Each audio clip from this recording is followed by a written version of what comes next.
Good afternoon all of you. আমি যেহেতু ভিডিওটা বিকালে বানাচ্ছি সেই জন্য সকলকে বলছি গুড আফটারনুন। যে যখন ভিডিওটা দেখবে তখন সেই টাইমটা সকলে ভেবে নিও। তো যেটা বলার ছিল, আজ আমি যে ভিডিওটা তৈরি করেছি সেটা যে শুধুমাত্র আইনজীবীদের জন্য সেটা কিন্তু না। আইনজীবী বলো বা যারা ল নিয়ে পড়াশোনা করছো, বিএলএলবি, এলএলবি অ্যান্ড আরও আইন নিয়ে যে সমস্ত কোর্সগুলো আছে, কোর্স কমপ্লিট করছো, শুধুমাত্র যে তাদের জন্য না, আমি এটা করেছি অল সিটিজেন, তো সবার জন্যই আজকের এই ভিডিওটা প্রতিটা মানুষের জানা দরকার। ভিডিওতে যে সম্বন্ধে কিছু বলেছি এগুলো সবার জানা দরকার, বিশেষ করে সেই সমস্ত মানুষদের যারা আইন সম্বন্ধে খুব সচেতন বা দেশ সম্পর্কেও খুব সচেতন। তো সেই সব নাগরিকদের বলবো যে ভিডিওটা প্লিজ একবার অন্তত দেখো। যেগুলো আলোচনা করা হয়েছে এগুলো অবশ্যই কাজে লাগবে কখনো। তো এটা রিকোয়েস্টই বলতে পারো যে তোমরা দেখো। ওকে, যাই হোক, অনেক কথা হয়ে গেছে। এইবার আইন সম্পর্কে বিশেষ কিছু কথা তোমাদের সাথে শেয়ার করছি। কথা বলতে কিছু কোয়েশ্চেনের মধ্যে কিছু অ্যান্সার, সেগুলো নিয়ে কিছু কথা, সেগুলোই আজ শেয়ার করব। ওকে, এইবার দেখে নাও এবং শুনে নাও বিশেষ কথাগুলো কি কি। Question number 1. From which source India got the concept of single order of court? Okay. From which source India got the concept? কোন উৎস থেকে ভারত আদালতের single order of the court, একক আদেশের ধারণা পেয়েছে? তাহলে কোন উৎস থেকে ভারত আদালতের একক আদেশের ধারণা পেয়েছে? তো এখানে 4টে অপশান দেওয়া আছে। এই 4টে অপশানের মধ্যে অ্যান্সার রয়েছে, সেটা আমাদের খুঁজে বের করতে হবে। চলো অপশানগুলো আমরা পড়ে একবার দেখে নিই। Okay, option number A, government of India act 1935। Option B, government of India act 1919। Option B, British India act 1773। D, none of the following. তো অপশান এতে বলা হয়েছিল কি, গভর্নমেন্ট অফ ইন্ডিয়া অ্যাক্ট 1935, এটা হবে। Option B, government of India act 1999। আর option C, British India act 1773। Option D, none of the following, কোনোটি না। অ্যান্সার কি হবে? অ্যান্সার হবে A, government of India act 1935। Okay, next question number 2. Which of the following statement is not true about Indian Supreme Court? Which of the following statement, নিচের কোন বিবৃতিটি is not true, সঠিক নয়, about Indian Supreme Court, ভারতের supreme court সম্পর্কে? ওকে, তো কোয়েশ্চেনটা কি বলেছে? Which of the following statement is not true about Indian supreme court, নিচের কোন বিবৃতিটি ভারতের সুপ্রিম কোর্ট সম্পর্কে সত্য নয়? ওকে, আচ্ছা, তো কোয়েশ্চেনটা আশা করি সকলে বুঝতে পেরেছ কি বলেছে। তো তাহলে আমরা একবার এখানে অপশান, এই কোয়েশ্চেনটার জন্য অপশান দেওয়া রয়েছে মাত্র 3টি। তো এই 3টির মধ্যে যেটা সত্য নয়, তিনটির তিন রকমভাবে বিবৃতি করা হয়েছে আর কি। তো সুপ্রিম কোর্ট সম্পর্কে বিবৃত করা হয়েছে, তো এই 3টির মধ্যে যেটা সত্য হবে না সেটাই হবে অ্যান্সার। তো অপশান নাম্বার এ কি বলা হয়েছে একবার পড়ি। Option number A, article 124 to 147 and part 5 of the Indian Constitution informs about the constitution and powers of the Supreme Court. ভারতীয় সংবিধানের 124 থেকে 147 অনুচ্ছেদ এবং 5 নম্বর অংশে সুপ্রিম কোর্টের গঠন ও ক্ষমতা সম্পর্কে অবহিত রয়েছে। হ্যাঁ, এটা একদমই সত্যি। তো সেজন্য এটা অ্যান্সার হবে না, এই বিবৃতিটি সত্য। Okay, next option number B, the supreme court was inaugurated on January 28, 1950। এটা সকলেই জানি, তাও বলতে হবে মানেটা, সেই জন্য বলছি। 28শে জানুয়ারি 1950 খ্রিস্টাব্দে সুপ্রিম কোর্টের উদ্বোধন করা হয়েছে। It is correct, so it is not answer. তো এই বিবৃতিটি একদমই সঠিক, সেই জন্য এটা অ্যান্সার হবে না। তো next option number C, at present there are 35 জাজেস in the supreme court. Supreme কোর্টে বর্তমানে 35 জন বিচারক রয়েছেন। একদমই ভুল, সত্য নয়। সো এটাই হচ্ছে answer. At present there are 35 জাজেস ইন দ্য সুপ্রিম কোর্ট। তো এই কোয়েশ্চেনের জন্য 3টি অপশান দেওয়া রয়েছিল। এই 3টে অপশানের মধ্যে কারেক্ট অ্যান্সার হলো C, because A and B দুটোর স্টেটমেন্টই একদমই ট্রু। ওকে, দুটো স্টেটমেন্ট একদমই সঠিক হওয়ায় এ অ্যান্ড বি অ্যান্সার হলো না, সিটাই অ্যান্সার হলো। তো এক্সপ্লানেশন, ব্যাখ্যা, the strength of Supreme Court judges increased from 31 to 34, including the Chief Justice of India in September 2019. ওকে, আমি কি করে বুঝলাম যে সুপ্রিম কোর্টে বর্তমানে 35 জন বিচার করেছেন? তো সেটাই এক্সপ্লানেশন করে দিয়েছে, এক্সপ্লেন করে দিয়েছে এখানে। ওকে, তো এই জন্য 2019 সালের সেপ্টেম্বরে ভারতের প্রধান বিচারপতি সহ সুপ্রিম কোর্টের বিচারকদের, মানে সুপ্রিম কোর্টের প্রধান বিচারপতি এবং সুপ্রিম কোর্টের বিচারকদের শক্তি 31 থেকে 34 পর্যন্ত বেড়েছে। ওকে, ওদের 31 থেকে 34 পর্যন্ত বেড়েছে, মানে 34-এ ধরো। যদি এখানে 35 জায়গায় 34 থাকতো তাহলে কিন্তু অপশানটা একদম কারেক্ট হয়ে যেত। তো তখন অন্য অপশান দিতে হতো এখানে। যেহেতু এখানে 35 দেওয়া হয়েছে সেই জন্য সিটাই কারেক্ট, বিকজ এখানে 35 জাজেস নেই। ওকে, এখানে 34 পর্যন্ত আছে। তো এটা 2019 সালেই হয়েছিল, 31 থেকে 34 পর্যন্ত বেড়েছে। Next question number 3, which qualification is wrong for being a জাজ ইন দ্য সুপ্রিম কোর্ট? সর্বোচ্চ আদালত বিচারক হওয়ার জন্য কোন যোগ্যতাটা ভুল রয়েছে? এখানে 4টের অপশান দেওয়া রয়েছে। তো এই 4টে অপশানের মধ্যে সুপ্রিম কোর্টের বিচারক হওয়ার জন্য কোনো একটা অপশানে যোগ্যতাটা ভুল নির্ণয় করা হয়েছে। তো সেই ভুলটা আমাদের খুঁজে বার করতে হবে, আর সেটা হবে অ্যান্সার। তো এইখানে অপশানগুলো আমরা দেখে নিই আর পড়েও নিই। পরে বলছি, শোনো। অপশান নাম্বার এতে বলা হয়েছে it is compulsory to be a citizen of India. Of course, তুমি যখন ভারতের নাগরিক হবে তবেই না তুমি ভারতের একজন বিচারক হতে পারবে। ভারতে তুমি যে কোনো জায়গায় করতে পারো, বাট ইন্ডিয়ার সিটিজেন হতেই হবে। তো এটা সত্যি যে ভারতের নাগরিক হওয়াটা বাধ্যতামূলক, তো সেই জন্য এই যোগ্যতাটা লাগবেই। তো এটা অ্যান্সার হবে না, of course. Option B, he should be a respected jurist in the eyes of parliament. সংসদের দৃষ্টিতে উচিত একজন শ্রদ্ধেয় বিচারপতি। এটা কি সত্যি? সংসদের দৃষ্টিতে উচিত একজন শ্রদ্ধেয় বিচারপতি? আচ্ছা, আমি এই অপশন বিটা নিয়ে পরে ডিসকাস করছি। অপশন সিটা আগে বলে দিই। অপশন সিতে বলা হয়েছে মাস্ট বি এ জাজ in the high court for at least 5 years. কমপক্ষে 5 বছরের জন্য বিচারক হতে হবে, উচ্চ আদালতে বিচারক হতে হবে। এটা আমরা যখন থেকে রাষ্ট্রবিজ্ঞান বা আরও আইন সম্পর্কে কিছু জানি তখন এটা আমরা জেনেই থাকি যে সুপ্রিম কোর্টের বিচারকরা অন্তত 5 বছরের মেয়াদ থাকে, 5 বছর পর্যন্ত ওরা স্থায়ীভাবে থাকতে পারে। তো সেই জন্য এই যোগ্যতাটা এখানে বলেছে যে কমপক্ষে 5 বছরের জন্য উচ্চ আদালতে বিচারক হতে হবে। এই যোগ্যতাটা অবশ্যই দরকার, তো এটা তো সত্যি। তাহলে অপশান সিটাও অ্যান্সার হচ্ছে না। অপশান ডিতে বলেছে যে হি should be a lawyer in the high court for at least 10 years. কমপক্ষে 10 বছর তার উচ্চ আদালতে আইনজীবী হওয়া উচিত। কমপক্ষে 10 বছর তার উচ্চ আদালতে আইনজীবী হওয়া উচিত।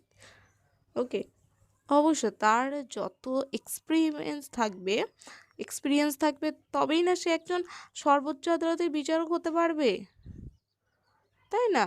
তাহলে এটা একদমই ঠিক। তাহলে অপশন নাম্বার বিটাই কি বলা হয়েছিল? হি should be a respected jurist in the eyes of parliament. সংসদের দৃষ্টিতে উচিত একজন শ্রদ্ধেয় বিচারপতি। সংসদের দৃষ্টিতে কেন উচিত হবে একজন শ্রদ্ধেয় বিচারপতি, তাই না? এটা রাষ্ট্রপতির দৃষ্টিতে যদি হতো তাহলে এটা কারেক্ট অ্যান্সার হতো, তাহলে এই যোগ্যতাটা অবশ্যই লাগতো। আর এখানে যেহেতু বলেছে হি should be a respected jurist in the eyes of parliament, তো সেই জন্য এই যোগ্যতাটা একদমই ভুল। সে সংসদের দৃষ্টিতে উচিত একজন সদ্য বিচারপতি। সংসদের দৃষ্টিতে কোনো রকম প্রয়োজনই নেই। তো তাহলে এখানে যেহেতু এটা সত্য নয় অপশান নাম্বার বি, তাহলে অ্যান্সার আমরা জেনেই গেলাম। অ্যান্সারটা তাহলে কি? Option B. অপশান বিটা হচ্ছে অ্যান্সার। তো এখানে এক্সপ্লেন করা দেওয়া হয়েছে যে এটা কেন সত্য নয়। এটা দেখো বলে দিচ্ছি। In the eyes of the president he should be a respected jurist. রাষ্ট্রপতির দৃষ্টিতে তার উচিত একজন শ্রদ্ধেয় বিচারপতি। ওকে, বিচারপতির কারা নিয়োগ করে? রাষ্ট্রপতি। রাষ্ট্রপতির দৃষ্টিতে তার উচিত একজন শ্রদ্ধেয় বিচারপতি। ক্লিয়ার হলো? কনসেপ্ট ক্লিয়ার হয়েছে? যদি কনসেপ্ট ক্লিয়ার এখনো না হয়ে থাকে কারোর, তাহলে অবশ্যই কমেন্ট বক্সে কমেন্ট করে জানিও। Next question number 4, which statement regarding the tenure of judges of the Supreme Court is not correct? Supreme কোর্টের বিচারকদের মেয়াদ সম্পর্কিত কোন বক্তব্য সঠিক নয়?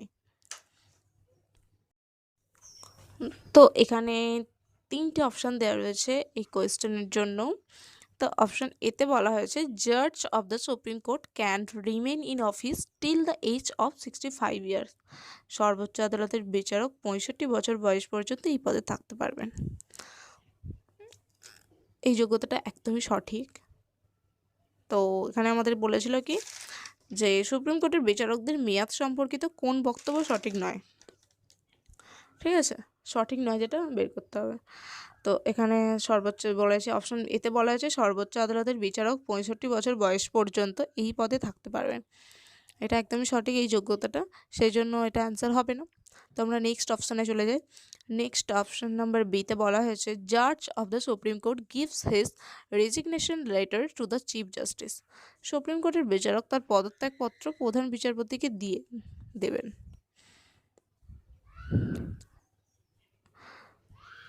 সুপ্রিম কোর্টের বিচারক তার পদত্যাগপত্র প্রধান বিচারপতিকে দেবেন, কথাটা দিয়ে তো কীরকম একটা আমাদের শুনতেই লাগছে যে সুপ্রিম কোর্টের বিচারক তার পদত্যাগপত্র প্রধান বিচারপতিকে দেবেন। তো এটা তো একদমই সঠিক না। সুপ্রিম কোর্টের বিচারক তার পদত্যাগপত্র প্রধান বিচারপতিকে কেন দেবেন, তাই না? তো এটা একদমই সঠিক নয়। তো সেই জন্য এটা কি আমি পরে বলবো, এটা অ্যান্সার হবে কি হবে না। তো অপশান সিটা আমি বলে নিই। অপশান সিতে বলা হয়েছে on the recommendation of parliament he can be removed by the president. সংসদের সুপারিশ অনুযায়ী তাকে রাষ্ট্রপতি দ্বারা সরানো যেতে পারে। তো অপশন সিতে কি বলা হয়েছে? On the recommendation of parliament he can be removed by the president. সংসদের সুপারিশ অনুযায়ী তাকে রাষ্ট্রপতি দ্বারা সরানো যেতে পারে। হ্যাঁ, এটা এই যোগ্যতাটাও একদম ঠিকঠাক, কথাটা ঠিকঠাকই আছে। তো সেই জন্য এটাও হবে না অ্যান্সার। তো সেই জন্য অপশান নাম্বার বিটাই অ্যান্সার হবে। ঠিক আছে, অপশান নাম্বার বিটা আরেকবার বলে দিই। জাজ of the supreme court gives his resignation letter to the chief justice. Supreme কোর্টের বিচারক তার পদত্যাগপত্র প্রধান বিচারপতিকে দেন। তো সেজন্য এটাই অ্যান্সার হবে, আর এটা একদমই সঠিক নয়। এখানে আমি এক্সপ্লেন করে দিচ্ছি কেন এটা সঠিক নয় কথাটা। এক্সপ্লেনেশন, এ জাজ of the supreme court gives his resignation letter to the president. Supreme কোর্টের বিচারপতি রাষ্ট্রপতির কাছে তার পদত্যাগপত্র দেন। সুপ্রিম কোর্টের বিচারপতি কার কাছে দেন তার পদত্যাগপত্র? রাষ্ট্রপতির কাছে দেন। Okay, next question number 5, who can remove the জাজ অফ দ্য সুপ্রিম কোর্ট। কে সুপ্রিম কোর্টের বিচারপতিকে অপসারণ করতে পারে? এখানে 4টে অপশন দেওয়া রয়েছে, চটপট পড়ে নিই। অপশন এতে বলা হয়েছে chief justice of the supreme court, সর্বোচ্চ আদালতের প্রধান বিচারপতি। অপশন বি অনলি প্রেসিডেন্ট, শুধুমাত্র রাষ্ট্রপতি। অপশন সি অনলি পার্লামেন্ট, শুধুমাত্র সংসদ। Option D both parliament and president, উভয় সংসদ এবং রাষ্ট্রপতি। কারেক্ট অ্যান্সার হলো অপশন ডি। একজন সুপ্রিম কোর্টের বিচারপতিকে অপসারণ করতে পারে শুধুমাত্র উভয় সংসদ এবং রাষ্ট্রপতি। ওকে, তাহলে অ্যান্সার হলো D. Explanation: the proposal for the removal of the judge should be passed with a special majority in both the houses of parliament, while the decision to remove from the post is taken by the president. ব্যাখ্যা: বিচারকদের অপসারণের প্রস্তাবটি সংসদের উভয় সভায় বিশেষ সংখ্যাগরিষ্ঠতার সাথে পাশ করা উচিত, while the decision to remove from the post is taken by the president, যখন পদ থেকে অপসারণ সিদ্ধান্ত রাষ্ট্রপতি গ্রহণ করেন। Next question number 6. What is the current salary of Chief Justice of the Supreme Court? Supreme কোর্টের প্রধান বিচারপতির বর্তমান বেতন কত? It is interesting question. ওকে, এখানে চারটে অপশন দেওয়া আছে। অপশন এতে বলা আছে 1.10 lakh rupees, option B 1 lakh rupees, option C 2.8 lakh rupees, option D 1.25 lakh rupees। কি হবে? এখানে হবে option C 2.8 lakh rupees। Explanation: the salary of Chief Justice of India increased to raise 2,80,000 month from raise 1 lakh earlier. Other judge of the Supreme Court will get salary of raise 2.5 lakhs. Okay, clear? আশা করি বুঝতে পারছো আমার কথাগুলো, আর কথাগুলো clearly আসছে। আমার তো মনে হচ্ছে ভয়েসগুলো ক্লিয়ার হচ্ছে। অ্যান্ড যদি অসুবিধা হয় তখন কমেন্ট বক্স আছে, তো কমেন্ট বক্সে কমেন্ট করো, পরে আবার সেই তোমাদের কমেন্টের উপর ভিত্তি করে আরও ভিডিও বানানো হবে। ওকে, নো টেনশন। এরপর আছে next question number 3। Okay, next question number 7. The president can declare a judge and executive chief justice of the Supreme Court of India when the president can declare, রাষ্ট্রপতি ঘোষণা করতে পারেন, এ জাজ on executive chief justice, একজন বিচারককে of the supreme court of India, একজন বিচারককে ভারতের সর্বোচ্চ আদালতের নির্বাহী প্রধান বিচারপতি হিসাবে কখন ঘোষণা করতে পারেন? রাষ্ট্রপতি একজন বিচারককে ভারতের সর্বোচ্চ আদালতের নির্বাহী প্রধান বিচারপতি হিসাবে ঘোষণা করতে পারেন কখন? তো ওটার জন্য চারটে অপশান দেওয়া আছে, পড়ে দেখে নিই। অপশান এতে বলা আছে the post of chief justice is vacant, প্রধান বিচারপতির পদটি শূন্য রয়েছে যখন তখন? না। Option B chief justice is temporarily absent, প্রধান বিচারপতি অস্থায়ীভাবে অনুপস্থিত? একদমই না। Option C chief justice is unable to discharge his obligation, প্রধান বিচারপতি তার দায়িত্ব পালনে অক্ষম? এগুলো তো থাকেই, এগুলো হলে তো একজন বিচারপতি যদি অপশান এতে যেমন বলা হয়েছিল the post of chief justice is vacant, প্রধান বিচারপতির পদটি শূন্য রয়েছে, অবশ্যই প্রধান বিচারপতির পদটি যখন শূন্য থাকবে তখন তো আরেকজন প্রধান বিচারপতি আমরা নিয়ে করবই। আর অপশান বিতে বলা হয়েছে chief justice is temporarily absent, প্রধান বিচারপতি অস্থায়ীভাবে অনুপস্থিত। অবশ্যই প্রধান বিচারপতি অস্থায়ীভাবে অনুপস্থিত থাকলে রাষ্ট্রপতি তো একজন বিচারককে সিলেক্ট করবেই। আর option C chief justice is unable to discharge his obligation, প্রধান বিচারপতি তার দায়িত্ব পালনে অক্ষম। যখন দেখা যাবে প্রধান বিচারপতি তার দায়িত্ব পালনে অক্ষম হচ্ছে তখন তো রাষ্ট্রপতি আর একজন বিচারপতিকে নিয়োগ করবেই। তো অপশান দিতে বলা হয়েছে অল অফ দি অ্যাবভ, উপরের সবগুলো। হ্যাঁ, ইট ইজ কারেক্ট। উপরের সবগুলো বলতে এ বি সি ডি চারটে অপশান ছিল, ডিতে বলা হয়েছে অল অফ দি অ্যাবভ, মানে এ বি সি এই তিনটে একদম সঠিক ছিল। তো এই তিনটে কারণেই যে শুধু সেরকম না, আরও আছে, বাট যেহেতু এই কোয়েশ্চেনের সাথে এই তিনটে অপশান দেওয়া আছে সেজন্য এটা নিয়ে বলা হচ্ছে। তো এই তিনটে অবশ্যই দরকার যখন রাষ্ট্রপতি একজন বিচারককে ভারতের সর্বোচ্চ আদালতের নির্বাহী প্রধান বিচারপতি হিসেবে ঘোষণা করতে পারেন। কখন? না যখন প্রধান বিচারপতি পদটি শূন্য রয়েছে বা প্রধান বিচারপতি অস্থায়ীভাবে অনুপস্থিত বা প্রধান বিচারপতি তার দায়িত্ব পালনে অক্ষম, তখনই একমাত্র রাষ্ট্রপতি একজন বিচারককে ভারতের সর্বোচ্চ আদালতের নির্বাহী প্রধান বিচারপতি হিসাবে ঘোষণা করতে পারেন। তাহলে এখানে অ্যান্সার কি? অ্যান্সার হচ্ছে D, all of the above. Next question number 8. Who among the following has the right to establish the bench of Supreme Court elsewhere in the country? দেশের অন্য কোথাও সুপ্রিম কোর্টের বেঞ্চ প্রতিষ্ঠার অধিকার নিচের মধ্যে রয়েছে। নিচের মধ্যে মানে এই যে অপশন দেওয়া আছে তিনটের মধ্যে কোনটাই রয়েছে বলতে হবে। না সরি, এখানে 3টে না 4টে আছে, ডিটাও আছে, 4টে আছে। ওকে, অপশন এতে বলা হয়েছে the chief justice of the supreme court, সর্বোচ্চ আদালতের প্রধান বিচারপতি। না, সর্বোচ্চ আদালতের প্রধান বিচারপতি রয়েছে, কেন থাকবে। অপশন বিতে বলা হয়েছে দ্য প্রেসিডেন্ট অফ ইন্ডিয়া, ভারতের রাষ্ট্রপতি। না। অপশন সি দ্য পার্লামেন্ট, সংসদ।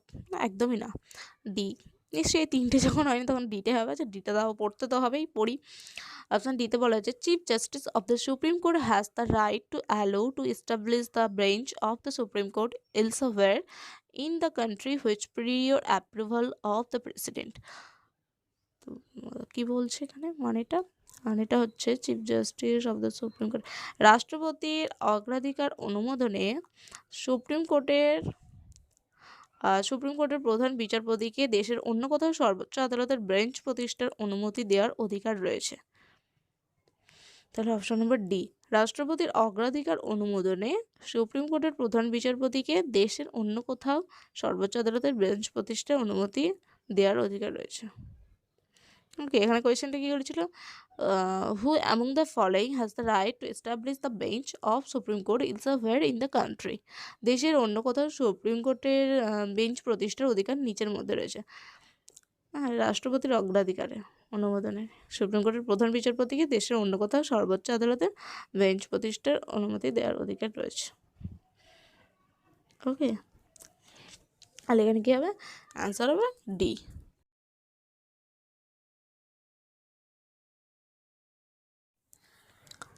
Question number 9. Which of the following article takes about the establishment of the Supreme Court? মানেটা বলছি, নিম্নলিখিত কোন অনুচ্ছেদে সুপ্রিম কোর্ট প্রতিষ্ঠার কথা বলা হয়েছে। মানে এখানে আর্টিকেল 4টে দেওয়া হয়েছে, তো এই 4টে আর্টিকেলের মধ্যে কোনটাতে সুপ্রিম কোর্ট প্রতিষ্ঠার কথা বলা হয়েছে। Option A article 176, option B article 153, option C article 124, option D article 324। Answer হবে কি আর্টিকেল 124। Answer C article 124।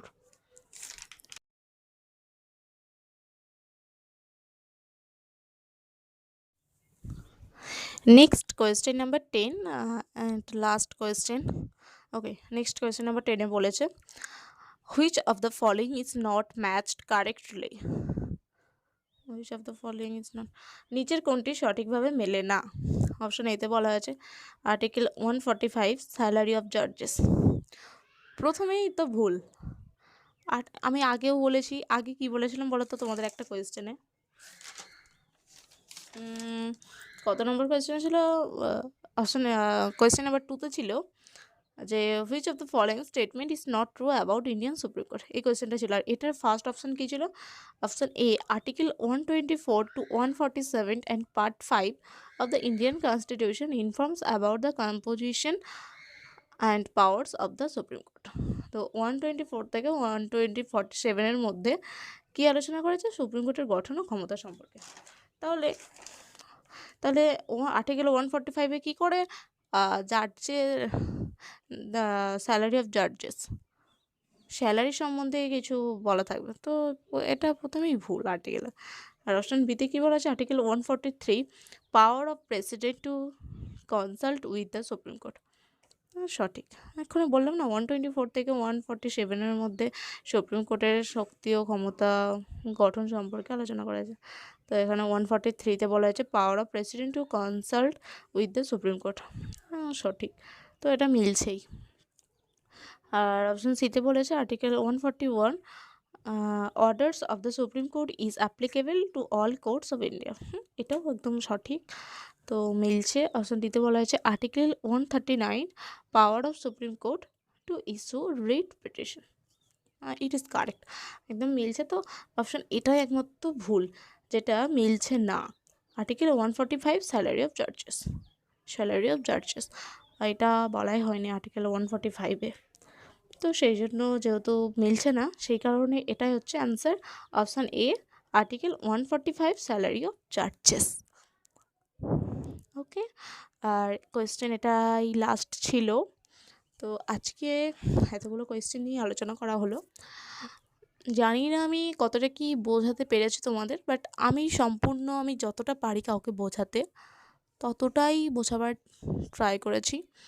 তো যদি কেউ বুঝতে না পারো কোনো অসুবিধা নেই, কমেন্ট করো, পরে আবার কখনো এগুলো রিভাইজ দিয়ে দেবো বা জানিয়ে দেবো। তো তবে হ্যাঁ, একটা কথা, এটা আমি প্রতিটা ভিডিওতে বলি, এটা শুধু আমার ভিডিও বা এডুকেশনাল ভিডিও না, যে কোনো ভিডিও, যে কোনো ইউটিউবারের কাছ থেকে যে ভিডিওটা দেখছো, প্লিজ সেটা স্কিপ না করে পুরো ভিডিওটা দেখো, তারপর তোমরা কমেন্ট করে কোয়েশ্চেনগুলো করো। কারণ দেখো, হয়তো তোমরা যেটা কমেন্ট করছো, প্রথমে একটা ভিডিওটা অন করলে, তো ভিডিওটা যখন স্টার্ট হতে প্রথমেই তো কোনো ইম্পর্টেন্ট জিনিস নিয়ে আলোচনা হয় না, ওটা হয় মাঝে বা লাস্টের দিকে, বেশিরভাগ ভিডিওতেই এটাই হয়। তো আমি এটা প্রথমটা দেখেই কী করি না, কমেন্ট করে ফেলি যে আচ্ছা এটা হলে কি হয়, ওটার কি, সেটা কি। আরে বাবা, ওটা ফার্স্ট থেকে শেষ পর্যন্ত একবার দেখি আমরা, প্রথম থেকে শেষটা না দেখলে আমরা জানবো কী করে? যখন আমি কোনো কিছু বলছি অ আ, তোমরা যদি তখনই কমেন্ট করে বলো আচ্ছা আয়ের পর কী হয়, আগে ভিডিওটা দেখো আয়ের পর কী বলেছি, তারপর কমেন্ট করো। ওকে, অ আ এটা যদি আমি কেউ করেনি এরকম কোনো কমেন্ট, বাট আমি এটা জাস্ট এক্সাম্পল দিলাম। তো ওকে, ল রিলেটেড কোয়েশ্চেন আপাতত শেষ। এরপর আমি আজকে একটা বুক তোমাদের জন্য সাজেস্ট করব, যারা হায়ার সেকেন্ডারি অ্যান্ড এইচএস দেবে। ওকে, আচ্ছা, তোমাদের আজকে যেই বুকটা সাজেস্ট করবো বলেছিল সেটা হচ্ছে ছায়া প্রকাশনের একটা বুক, হাতের মুঠোয় 40।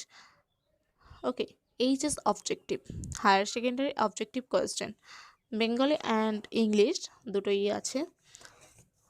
তোমরা একবার এই বুকটা কিনে দেখতে পারো যে তোমাদের কতটা উপকার হয়।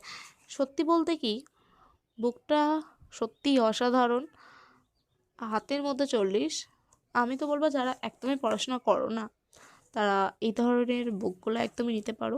যারা পড়াশোনা করো, পড়াশোনা সম্পর্কে খুবই সচেতন, তারা তো কিনলে কোনো কথাই নেই, দারুণ রেজাল্ট আসবে, ফিডব্যাকটা সত্যিই খুব ভালো পাবে বুকটা কিনে।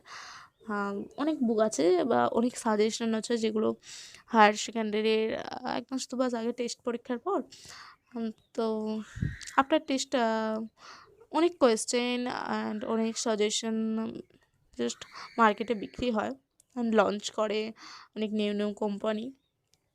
তো আমি সেক্ষেত্রে বলবো ছায়া প্রকাশনের হাতের মুঠোয় 40 সত্যি একটা অসাধারণ বুক। আমার কাছে যে বুকটা আছে সেটা 2018 সালের, অ্যান্ড 2018। তো এখানে বুকগুলো কী কী আছে, শুধু এমসিকিউ যে আছে সেটা কিন্তু না, এমসিকিউ এসিকিউ দুটোই তা পাবে তোমরা। তো এখান থেকে 40, আমার তো মনে এখানে কোয়েশ্চেন খুব যে অনেক অনেক কোয়েশ্চেন আছে না, এগুলো জাস্ট আমরা এমসিকিউ এসিকিউ কি আমরা যদি একবার জাস্ট মন দিয়ে একবার ভালো করে দেখে নিই না, তাহলে ওটা মনে থাকবে, আর গল্পটা তো পড়ছি, তো সেক্ষেত্রে ভালোভাবে প্রিপারেশনটা হয়ে যাবে। তো ভালোভাবে প্রিপারেশন নেওয়ার জন্য আমি বলবো যে এই বুকটা আমি একদম সাজেস্ট করব, হাতের মুঠোয় 40। এটা কি খুব কম নাম্বার? হাতের মুঠোয় 40, তুমি এমসিকিউ আর এসিকিউ করে ভাবতে পারছো, যদি ফুল নাম্বার পাও তো কত ভালো হবে। আর আমার তো মনে হয় যে লং কোয়েশ্চেন লিখে কখনোই বেশি নাম্বার পাওয়া যায় না, যা এমসিকিউ বা এসিকিউ কারেক্ট অ্যান্সার লিখলে যেটা পাওয়া যায়। এটাই বলার ছিল, আর এই বুকটাই সাজেস্ট করলাম আমার ছোট ছোট ভাই বোনদের, যারা এই বছর এইচএস দিচ্ছ, তাদের জন্য এই বুকটা সাজেস্ট করলাম। যদি বুকটা মনে হয় আমার কথা শুনে যে ভালো, বা তোমরা বুকটা আরও সার্চ করতে পারো ইউটিউবে, ফ্লিপকার্ট অ্যান্ড অনলাইন পারপাস, তো দেখতে পারো যদি পাও খুঁজে, বা অন্যান্য দোকানে গিয়ে তোমরা অর্ডারও দিতে পারো, দেখতে পারো, বইটা সত্যিই ভালো। ওকে, এইবার বলি, তোমরা যদি আইন সম্পর্কিত কিছু তথ্য জানতে চাও তাহলে কি করতে হবে, তাহলে চ্যানেল অবশ্যই সাবস্ক্রাইব করে দিও, আর আর কি করতে হবে, আর নোটিফিকেশানটা অন করে দিও। প্রশ্ন থাকলে অবশ্যই কিভাবে জানাবে? অফকোর্স কমেন্টের মধ্য দিয়ে। প্রশ্ন থাকলে অবশ্যই কমেন্ট করে জানিও। তবে হ্যাঁ, সম্পূর্ণ ভিডিওটা দেখে তার